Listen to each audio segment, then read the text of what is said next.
One of the great things in Minnesota is we've got conservative think tanks and liberal think tanks and think tanks in the middle, and that all promotes a healthy debate. And of course, Washington, D.C. is full of think tanks as well, too. And it's something there's more of this has popped up in the last 30, 40 years. But I think in the ideal world, what it means is that there's more of us that are talking about real numbers and holding one another accountable on our numbers.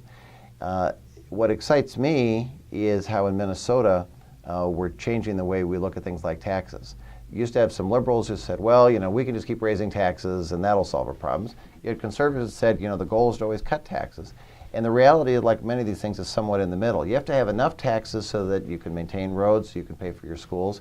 But of course, your taxes get too high, particularly on average folks. It makes it too hard for people to innovate and start jobs. And that's why we want people to know these tax rebates are there. The legislature has just passed them. Governor Dayton signed them. And your property taxes are going down, and that's pretty exciting. One of the things that's been a big change is the legislature and the governor have put a bunch of new resources into the rebates that we've got. The homeowner's rebate, and there's a renter's rebate. So we kind of ran the numbers because we wanted to see what that meant for folks while they're writing their tax checks. And what it means for folks in Alexandria, the typical homeowner in Alexandria is going to be paying about 13.5% less in their property taxes than they were the year before. That's a pretty substantial decrease, and that follows about 10 years where we saw some pretty steady increases. Overall in Alexandria, we saw property taxes going up, and we saw state aid local government aid going pretty steadily down. So this is a pretty big change for people to see their property taxes going down. And this will take effect for next year's tax? No, this year's taxes.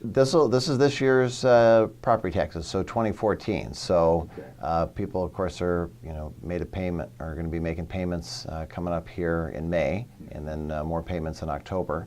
And so what they'll see are rebates and things coming back that are going to knock that back.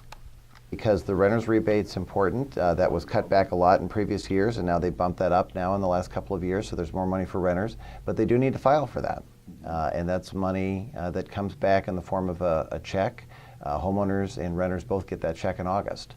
But if you don't file for it, you don't get it. So that's why it's important if you're a renter and maybe your income is low and you're not presuming that you're going to get anything back, it's important to double check on the forms. And there's information available at the library and online both for you to get about that.